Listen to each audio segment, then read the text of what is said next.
Houthi gunmen storm UN offices in Sana'a, seizing 11 aid workers just days after Israel killed the group's prime minister and cabinet ministers. Hours later, Houthis retaliate, firing a missile at an Israeli-owned tanker in the Red Sea. As Netanyahu vows to hunt down every Houthi leader, the rebels pledge more strikes on Israel and its allies. A humanitarian crisis collides with a widening regional war.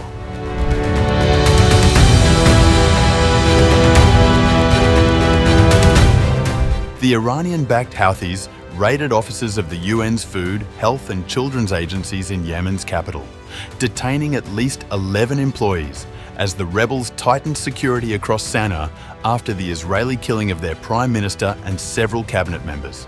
Abir Etafa, a spokesperson for the World Food Programme, told the Associated Press that security forces raided the agency's offices in the Houthi-controlled capital Sunday morning. At least one staff member was detained in the city and others reportedly detained in other areas. WFP reiterates that the arbitrary detention of humanitarian staff is unacceptable. According to a UN official and a Houthi official, the Yemen-based militant group also raided offices of the World Health Organization and UNICEF. The UN official said armed forces raided the offices and questioned employees in the parking lot. The UN envoy for Yemen, Hans Grunberg, on August 31st, demanded that detainees be immediately and unconditionally released. I strongly condemn the new wave of arbitrary detentions of UN personnel today in Sana'a and Hodeidah, as well as the forced entry into UN premises and seizure of UN property. At least 11 UN personnel were detained. Amar Amar, a spokesperson for UNICEF, said a number of the agency's staffers were detained, and UNICEF was seeking additional information from the Houthis. Both Etafa and Amar said their agencies were conducting a comprehensive headcount of their employees in Sana'a and other Houthi-held areas. UN Secretary-General António Guterres, in a statement, also confirmed that at least 11 personnel had been detained. In a post on X, he condemned their detentions and the forced entry into the premises of the World Food Programme. I strongly condemn the arbitrary detentions of at least 11 UN personnel today by the Houthi de facto authorities in Yemen in areas under their control. I further condemn the forced entry into World Food Programme and other UN premises and the seizure of UN property. I reiterate my demand for the immediate and unconditional release of all personnel from the United Nations, international and national NGOs, civil society and diplomatic missions who have been arbitrarily detained today and in previous years. The raids were the latest in a long-running Houthi crackdown against the UN and other international organizations working in rebel-held areas in Yemen. They have detained dozens of UN staffers, as well as people associated with aid groups, civil society, and the now-closed US Embassy in Sana'a. The UN suspended its operations in the Houthi stronghold of Sa'da in northern Yemen after the rebels detained 8 UN staff members in January. Sunday's raids came after the killing of the Houthi-appointed Prime Minister and several of his cabinet members in an Israeli strike on August 28th. It was a blow to the Iran-backed rebels who have launched attacks on Israel and ships in the Red Sea in relation to the Israel-Hamas war in the Gaza Strip.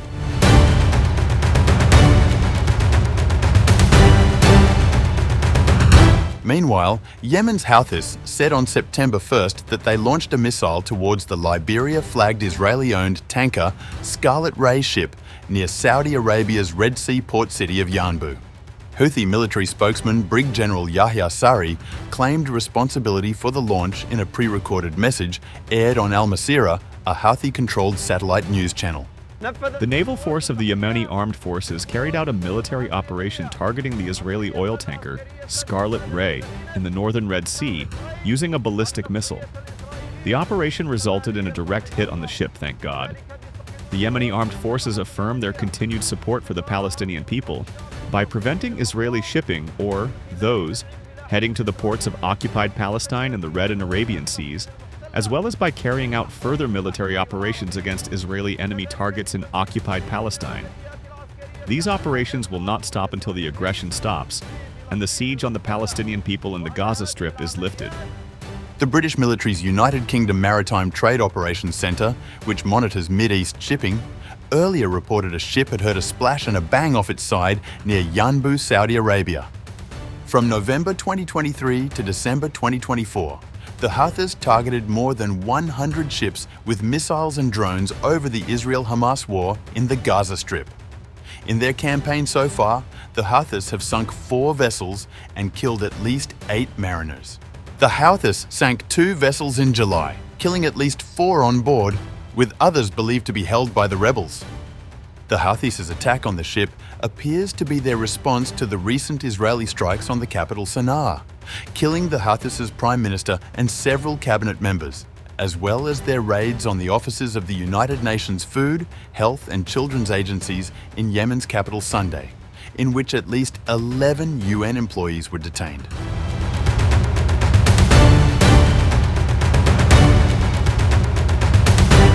In a weekly cabinet meeting held on August 31st in a secure, undisclosed location following the Houthi threats, Israeli Prime Minister Benjamin Netanyahu said that Tel Aviv targeted the spokesman of Hamas's armed wing, Abu Obaida, in a strike in the Gaza Strip while vowing to assassinate all leaders of Yemen's Houthis group.